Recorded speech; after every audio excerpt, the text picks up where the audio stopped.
Diga conmigo, la visión de Dios es la que nos mueve. Amén. Una vez más, la visión es la que nos mueve. Hechos capítulo 16, versículos 9 y 10 está escrito: y se le mostró a Pablo una visión de noche. Un varón macedonio estaba en pie rogándole y diciendo: pasa a Macedonia y ayúdanos. Cuando vio la visión, enseguida procuramos partir para Macedonia, dando por cierto que Dios nos llamaba para que le anunciésemos el Evangelio. Amén. Lo que movía la vida de Pablo, lo que movía su ministerio, diga conmigo, era una visión. La visión dada por Dios. Si usted se pone a leer los contextos anteriores, usted va a ver que Pablo quería ir para un lado, para otro, y la Biblia dice que el Espíritu Santo le impedía ir. Y aquí es donde nosotros paramos y encontramos que Pablo, al estar turbado, sin paz, sin saber qué hacer, porque el Espíritu Santo le impedía ir a predicar. Él había sido levantado por el Señor para ser predicador de los gentiles, de los no judíos, con una llamada muy especial. Pero Pablo se encuentra en aquel dilema. Dios lo llama, Dios lo separa y Dios lo envía. Pero hay algo muy importante, hermanos, que cuando Dios nos separa, que cuando Dios nos envía, nosotros no nos mandamos solos. Nosotros somos direccionados por el Señor. Nosotros tenemos que estar en el centro de la voluntad de Dios. No es donde queremos predicar, sino donde Dios quiere que nosotros prediquemos. No es hacia donde nosotros querramos ir a anunciar el Evangelio. Es donde Dios quiere que nosotros vayamos. Y Pablo queda medio confuso porque el Señor y los apóstoles, aquello del Hechos capítulo 13, cuando el Espíritu Santo dice: separarme a Bernabé y a Saulo para la obra que lo tengo llamado, y lo fueron enviados hacia Antioquía. Y podemos ver que Pablo queda confuso. Dios me levanta, Dios me llama, Dios me separa, Dios me envía. Ahora yo quiero ir para tal lugar porque tengo autonomía del Señor y de los apóstoles. Pero hay algo que me está impidiendo, hay algo que no me deja avanzar, hay algo que no me deja ir más allá. Porque el propósito de Dios era otro camino. El propósito de Dios era otra ciudad. El propósito de Dios era un poquito más allá, diferente a lo que Pablo pensaba. ¿A qué se refiere la Biblia cuando reflexionamos que ella es que nos mueve? La Biblia nos muestra claramente que los siervos de Dios y su iglesia amada, tiene dueño. Dueño es de que la ordena, la guía y la mueve a su perfecta voluntad. Diga conmigo: yo tengo dueño. Y Él me ordena, Él me guía, Él me lleva a cumplir la perfecta voluntad de Él. La visión de Dios, querido hermano, no se vuelve a todos.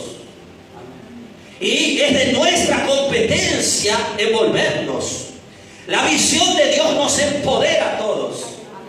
La visión de Dios nos desafía a cambios.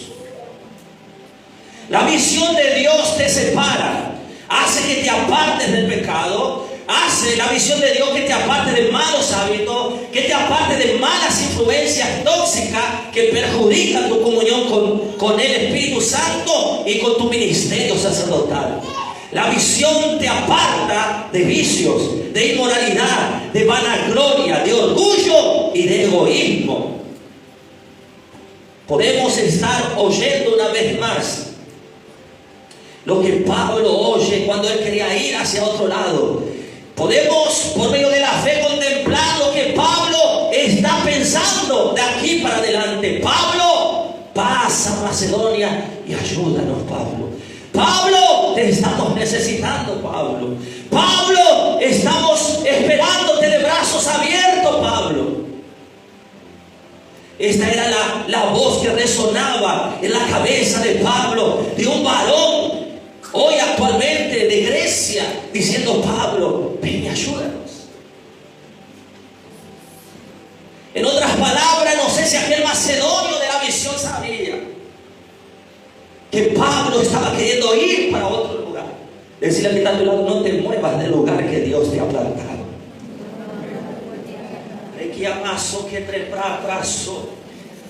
Dios cuenta conmigo, iglesia. Dios cuenta contigo. Diga conmigo: Dios cuenta conmigo. La visión de Dios no es fácil, porque hay que pagar un precio.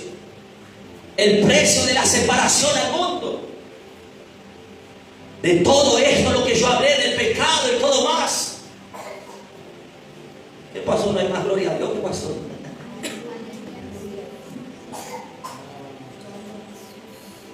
Todo siervo de Dios, toda sierva de Dios, todo cristiano debe tener en claro que no nos mandamos solos, que no hacemos lo que queremos, sino que debemos vivir dentro de la voluntad de Dios, a través o por medio de su palabra y del Espíritu Santo que nos fue dado.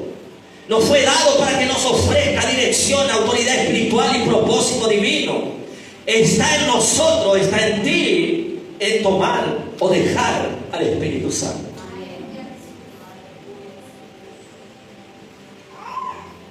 Si no somos sensibles a su voz, a su voluntad, escuchen esto, terminaremos perdidos dentro de nosotros mismos, sin rumbo, sin saber qué hacer, sin saber a dónde ir, sin saber qué predicar, sin saber a dónde ir a predicar. Estamos perturbados. No hay paz, no hay seguridad en nuestra alma. Pero gloria a Dios que el Señor cela por nuestras vidas. Dios no deja confuso a su siervo y a su sierva, a ningún cristiano que pertenece a Cristo. El Señor da visión. Y el Señor se encarga de traer una convicción noble de fe al llamado divino. Es por eso que el consejo de Dios es: abrace la visión de Dios para su vida. Veremos algunos personajes bíblicos que abrazaron aún en la ley. Isaías tuvo una visión y su ministerio fue excelente, dando muchos frutos para la gloria de Dios. Antes de la visión, Isaías era un anónimo, era un desconocido. Mas cuando Isaías, mejor dicho, cuando Dios se le manifiesta a través de una visión a Isaías, él puede ver y confesar: pobre de mí, que soy pecador, y que vivo en medio de un pueblo pecador. Mas la solución del Señor es siempre mejor. Y voló un ángel con tenaza, con brasa, y la visión se hizo realidad. Y su boca, su corazón, su vida fue limpia antes de ser manifestado en el pleno conocimiento de la voluntad de Dios, a su llamada, a su ministerio. Isaías era un anónimo, mas cuando tuvo la visión de Dios, pasó a ser alguien excelente, pasó a caminar seguro en su ministerio y a dar muchos frutos para la gloria de Dios. ¿Cuántos quieren dar frutos para la gloria de Dios? Diga conmigo: yo preciso una visión de Dios. Él fue un cristiano destacado en su época. ¿Por qué, Pastor Gabriel? Porque después de la visión, uno no tiene que quedar solo con la visión, porque la visión es encantadora, la visión es desafiadora, la visión es gloriosa. Pero, queridos y amados hermanos, iglesia del Señor, Él tiene que tomar una decisión. Porque la gloria viene para darte dirección. La visión viene para colocarte en la perfecta voluntad de Dios. En Isaías, en el capítulo 6, versículo 8, cuando él oye, él está en medio de un grupo que todos oyen la voz del Señor. Pero la Biblia dice que el Señor dice: ¿a quién enviaré? Si él pregunta, porque hay más gente. Pero Isaías, como había visto la gloria del Señor, él se adelanta a la decisión de muchos y dice: heme aquí, Señor, envíame a mí. Isaías tuvo que tomar una decisión luego de la visión. que él había tenido con Dios. Su boca fue purificada, fue limpia. Y de esa forma, diga conmigo, Isaías fue un excelente profeta. Fue un gran hombre de Dios hasta los días de hoy. Usted habla sobre el profeta Isaías en la tierra santa de Israel y todavía es reconocido. ¿Por qué? Porque él tuvo una visión con Dios, porque él obedeció, porque él decidió seguir la palabra del Señor. Otra visión de Dios que vemos allí en el Antiguo Testamento, otra visión que cambió la vida de un creyente o de otro cristiano, fue la vida del profeta Ezequiel. Ezequiel también tuvo una visión de una rueda gigante llena de luces, de ángeles, de querubines, etcétera, etcétera. Pero este profeta era sobrino del rey y él tuvo que hacer una decisión. Él tuvo que pensar en el conforto de su tío el rey o la llamada de sufrimiento de Dios.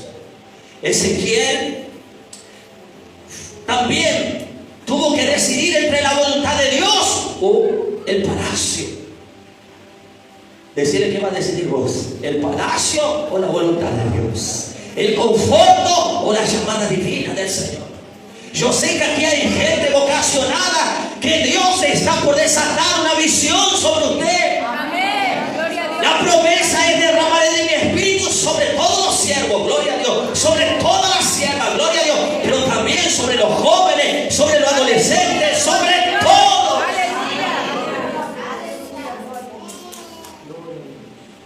Vemos en el Nuevo Testamento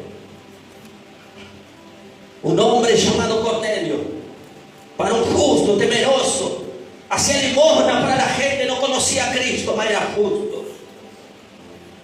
Una visión cambió la vida de este hombre llamado Cornelio y manda a llamar a Simón Pedro, diciendo: vayan y busquen en tal lugar, porque tuvo una visión celestial. Hoy, queridos y amados hermanos, esa visión nosotros entendemos que también acontece en estos días. Lo interesante es que no solamente este hombre llamado Cornelio recibió el impacto de la visión, porque el Espíritu del Señor vino sobre él, sino, ¿sabe qué pasó? También toda su familia. No sé si vieron la visión, no la vieron, pero fue compartida por medio de Cornelio. Y la Biblia dice que el Espíritu Santo vino sobre todos sus familiares que él había invitado para que escuchen a Pedro. Eso está en el Nuevo Testamento, en Hechos capítulo 10. Debemos decidir por la visión de Dios o por nuestra visión. Seguir el camino del Señor, que es estrecho, que se puede andar de a uno solo. No hay con dos, ni tres, ni cinco, ni... pastor, me siento solo. El camino es ese. Pastor, nadie me entiende. El camino es ese. A Jesús nadie lo comprendía. Pastor, nadie me dice una buena palabra. A Jesús lo maldecía. ¿Que somos mejores que el Señor? Si queremos ser instrumento del Señor en estos últimos días, si queremos que el Señor nos use, debemos de tomar una decisión. Una decisión basada en la palabra del Señor. No es una decisión basada en emoción o en elocuencia humana, sino en la palabra de Dios. Y la pregunta es: ¿qué camino y qué visión usted va a tomar?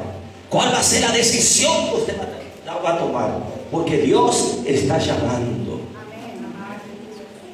Podemos ver en Hechos capítulo 2 cómo la visión que ellos vieron, y vieron como lenguas repartidas de fuego. Ellos vieron para poder recibir, para poder ser empoderados los apóstoles, más de 120 hermanos. Ellos estaban en oración, en consagración, y sintieron un viento recio, un viento apacible, entrando en la dirección de cada uno de ellos, llenando toda la casa.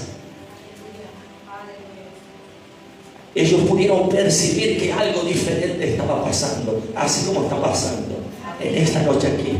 Dios habló en mi corazón que Dios está levantando ministerio en esta casa.